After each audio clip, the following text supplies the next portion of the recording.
ചോദ്യം number 31 Shri K Ansalan, ബഹുമാനപ്പെട്ട തുറമുഖം സഹകരണ വകുപ്പ് മന്ത്രി.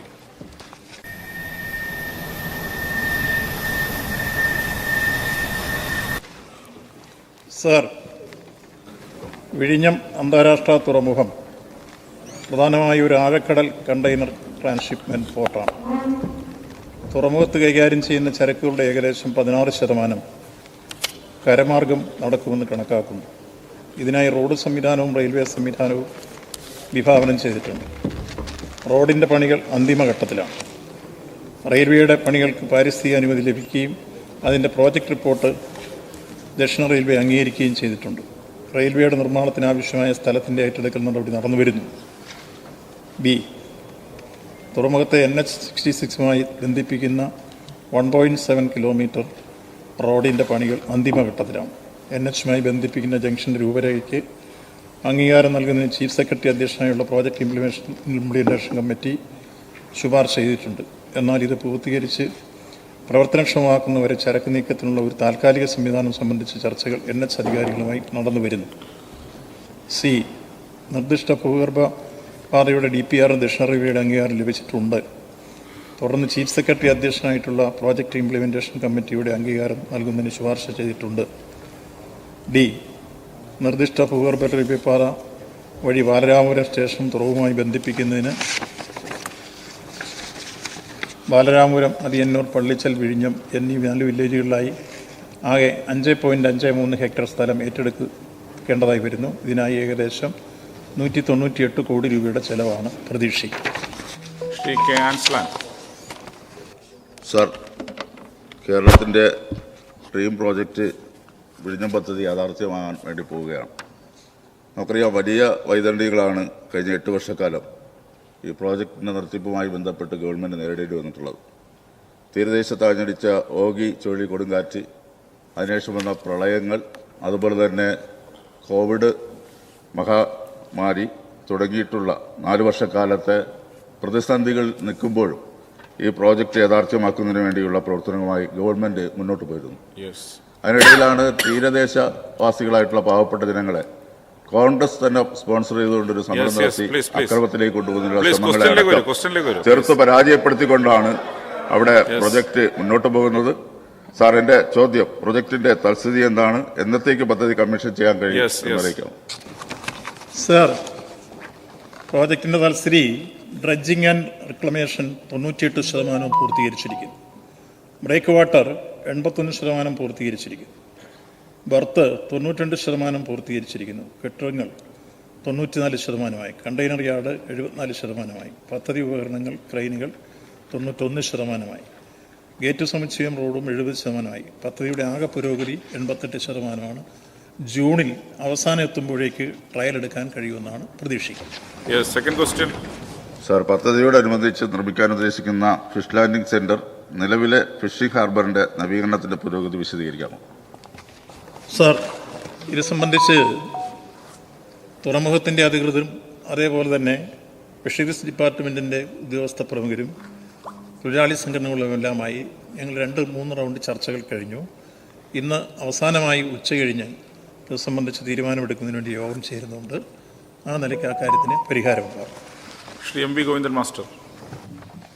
സർ, വിഴിഞ്ഞം തുറമുഖം ലോക ശ്രദ്ധയിലുള്ള ഏറ്റവും പ്രധാനപ്പെട്ട ഒരു പ്രോജക്റ്റ് ബഹുമാനപ്പെട്ട മന്ത്രി ചൂണ്ടിക്കാണിച്ചതുപോലെ വളരെ വേഗം തന്നെ പൂർണ്ണമായ അർത്ഥത്തിൽ കമ്മീഷൻ ചെയ്യാൻ പോവുകയാണ്.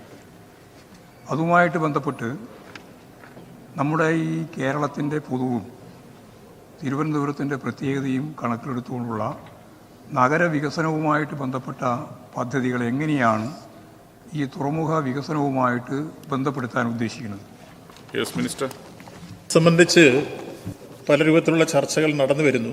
അവസാനമായി രൂപം കൊടുക്കുന്നതിന് വേണ്ടിയുള്ള യോഗം ചേരുന്നുമുണ്ട്. ഈ മാസം അത് ചേരും. ശ്രീ കടകംപള്ളി സുരേന്ദ്രൻ. സർ, 1-2 പിണറായി ഗവൺമെൻറ്റുകളുടെ കഴിഞ്ഞ 8 വർഷക്കാലം നമ്മുടെ സംസ്ഥാനത്തെ സംബന്ധിച്ചിടത്തോളം വികസന പ്രവർത്തനങ്ങളുടെ വലിയൊരു വേലിയേറ്റം ഉണ്ടായിട്ടുള്ള കാലമാണ് സർ. സർ, ചിലപ്പോഴൊക്കെ പറയാറുണ്ട്, സ്കൂളുകളുടെ വികസനമല്ലേ, ആശുപത്രികൾ വികസിപ്പിക്കുകയാണ്, ദേശീയപാത, തീരദേശ ഹൈവേ, മലയോര ഇതൊക്കെ മാത്രമല്ലേ ഉള്ളൂ എന്നുള്ള നിലയിൽ വികസനത്തെ അതിൽ പരിമിതപ്പെടുത്തുന്നതിന് വേണ്ടിയിട്ടുള്ള ശ്രമം നമ്മുടെ നാട്ടിൽ ചില ആളുകൾ നടത്താറുണ്ട്. പക്ഷേ നമ്മുടെ സംസ്ഥാനത്തെ സംബന്ധിച്ചിടത്തോളം അടിസ്ഥാന വികസനം എന്നുള്ള നിലയിൽ ഒരു സ്വപ്ന പദ്ധതി പൂർത്തീകരിക്കുന്നത് സർ ഈ വിഴിഞ്ഞം പദ്ധതി തന്നെയാണ്. ഒരുപാട് പ്രതിസന്ധികളും പ്രയാസങ്ങളും ഒക്കെ ഉണ്ടായിട്ടുണ്ട്. നേരത്തെ ശ്രീ ആൻസലൻ സംസാരിച്ചപ്പോൾ ചെറിയൊരു ശബ്ദം അപ്പുറത്തെ കൂടുന്നുണ്ടായി. നമുക്കറിയാം സർ, തീരദേശവാസികളെ തെറ്റിദ്ധരിപ്പിച്ച് ഈ വികസന പദ്ധതിയെ മുടക്കുന്നതിന് വേണ്ടി നടത്തിയ പരിശ്രമങ്ങൾ ഈ നാട്ടുകാർക്കെല്ലാം നന്നായിട്ട് അറിയാവുന്നതാണ്. തീരദേശവാസികൾ ആ തെറ്റിദ്ധാരണ പൂർണ്ണമായിട്ട് മാറിയിട്ടില്ല. ഈ തെരഞ്ഞെടുപ്പ് കാലത്തെല്ലാം ഞങ്ങൾക്കത് ബോധ്യമായി സാർ. ആ തെറ്റിദ്ധാരണ തന്നെ അവിടെ നിൽക്കാൻ സാർ, ഞാൻ പറഞ്ഞു വരുന്നത് അത്തരത്തിലുള്ള ഈ വികസന പദ്ധതിയുടെ ഏറ്റവും പ്രധാനപ്പെട്ട ഒരു പ്രോജക്റ്റ് എന്ന് പറയുന്നത് ഭൂഗർഭ റെയിൽപാതയാണ്. അതിന് എത്ര ഹെക്ടർ ഭൂമിയാണ് സാർ ഏറ്റെടുക്കുന്നത്? ഭൂമി ഏറ്റെടുക്കുന്ന നടപടികൾ ഏത് ഘട്ടത്തിലാണ്? പ്രതീക്ഷിക്കുന്ന ചെലവിന്റെ വിശദാംശങ്ങൾ ലഭ്യമാക്കാം മിനിസ്റ്റർ. 10.7 കിലോമീറ്ററാണ് ആകെ റെയിൽവേ പാതയുടെ ദൈർഘ്യം. അതിൽ 9.2 കിലോമീറ്ററാണ് ഭൂഗർഭ പാത. ഇതിനാവശ്യമായ സ്ഥലമെടുപ്പ് ഇപ്പം നടന്നു വരുന്നു. ഇത് സംബന്ധിച്ച് നേരത്തെ തന്നെ എത്ര എടുക്കുന്നു എന്നുള്ള വിശദീകരിച്ച് കഴിഞ്ഞതാണ്. അതിൻ്റെ പ്രവർത്തനങ്ങൾ ത്വരിതഗതിയിൽ നടക്കുക. Shri C K Harindran. Sir, വിഴിഞ്ഞം തുറമുഖ നിർമ്മാണവും വികസനവുമായി ബന്ധപ്പെട്ട് സൃഷ്ടിക്കുന്ന തൊഴിലവസരങ്ങൾ എത്രമാത്രം ഉണ്ടാവും എന്ന് വിശദമാക്കാമോ? അതിൽ പ്രദേശവാസികൾക്ക് എത്രമാത്രം തൊഴിലവസരങ്ങൾ നമുക്ക് നൽകാനാവും എന്നതും വ്യക്തമാക്കാമോ?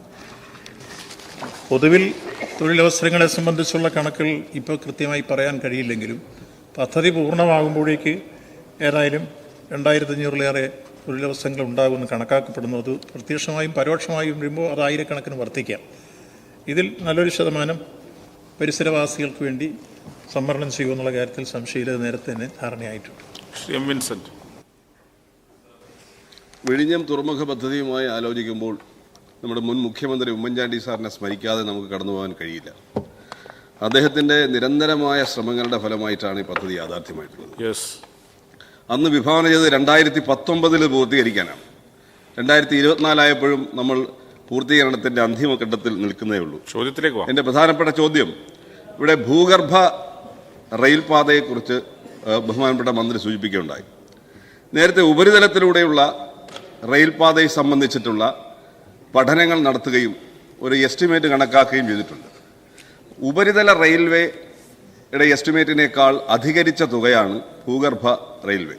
എന്തുകൊണ്ടാണ് ഉപരിതലം ഉപേക്ഷിച്ചുകൊണ്ട് ഭൂഗർഭ റെയിൽവേ സ്വീകരിക്കാൻ ഇടയായിട്ടുള്ളതെന്നും രണ്ടാമത് ഇതിന്റെ പാരിസ്ഥിതിക ആഘാതത്തെക്കുറിച്ച് ഭൂഗർഭ റെയിൽവേയുടെ പാരിസ്ഥിതിക ആഘാതത്തെക്കുറിച്ച് പഠനം നടത്തിയിട്ടുണ്ടോ, അതിനെക്കുറിച്ചുള്ള പബ്ലിക് ഹിയറിംഗ് നടത്തിയിട്ടാണോ ഇതിന് അംഗീകാരം നൽകിയിട്ടുള്ളത് എന്നുള്ളതാണ് എൻ്റെ ചോദ്യം.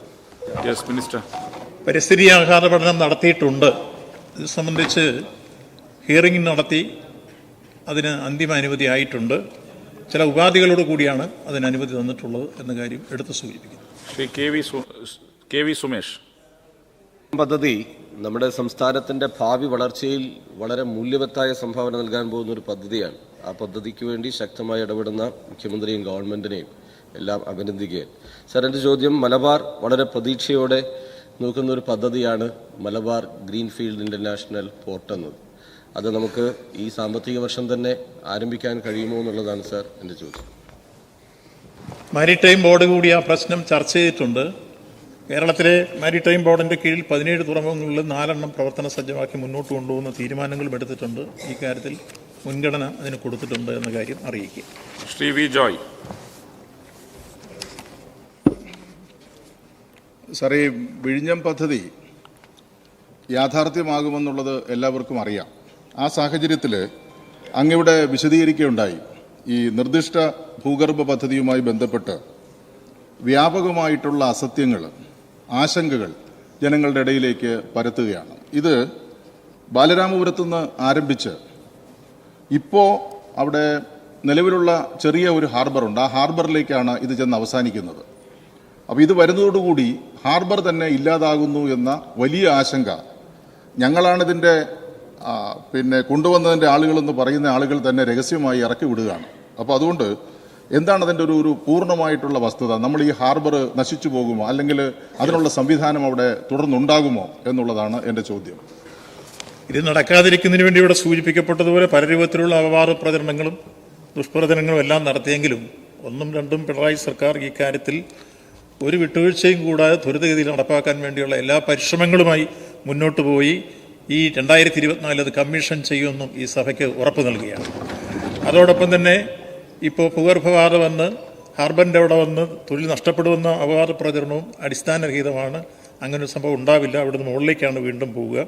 മാത്രമല്ല ഫിഷ് ലാൻഡിംഗ് സെൻറ്റർ വീണ്ടും അവിടെ സാധ്യമാക്കുന്നതിന് വേണ്ടിയുള്ള ചർച്ച നടന്നു വരുന്നു. ഇന്ന് ഉച്ച കഴിഞ്ഞ് അതിൻ്റെ അന്തിമ രൂപം നൽകും. Shri D K Murali. വിഴിഞ്ഞം പോർട്ടുമായി ബന്ധപ്പെട്ട് ഒരു ഔട്ടർ റിംഗ് റോഡ് അതിൻ്റെ അക്വിസിഷൻ നടപടികളെല്ലാം നടത്തി മുന്നോട്ട് പോവുകയാണ്. അതിൽ സർവീസ് റോഡിന് ആവശ്യമായ തുക കേന്ദ്ര ഗവൺമെൻറ് നൽകില്ല എന്നൊരു സമീപനം എടുത്തതായി വാർത്തയുണ്ട്. ഇത്തരത്തിൽ ഈ എന്തെങ്കിലും നടപടി ഉണ്ടോ? ഇതിൻ്റെ നിജസ്ഥിതി, ഈ ഔട്ടർ റിംഗ് റോഡ് അക്വിസിഷനും അതിൻ്റെ പൂർത്തീകരണത്തെ സംബന്ധിച്ചുള്ള നിജസ്ഥിതി എന്താണ് എന്ന് വിശദീകരിക്കാം. ഇപ്പോൾ നമ്മളൊരു അപ്രോച്ച് റോഡ് 1.7 കിലോമീറ്റർ അതിൻ്റെ അന്തിമഘട്ടത്തിലാണ്. സെൻട്രലിൽ നമുക്ക് കിട്ടേണ്ട BGF ആണ്. അത് സ്വായത്തമാക്കാൻ വേണ്ടിയുള്ള ദ്വിപക്ഷ കരാറിലേക്ക് നമ്മൾ ഏർപ്പെടുകയാണ്. ഇത് സംബന്ധിച്ച് ആർബിട്രേഷൻ കേസുകളൊക്കെ നമ്മൾ വിഡ്രോ ചെയ്തിരുന്നു. ആ ഫണ്ട് ലഭ്യമാക്കാൻ വേണ്ടിയുള്ള പ്രവർത്തനങ്ങൾ നടന്നു വരുന്നു.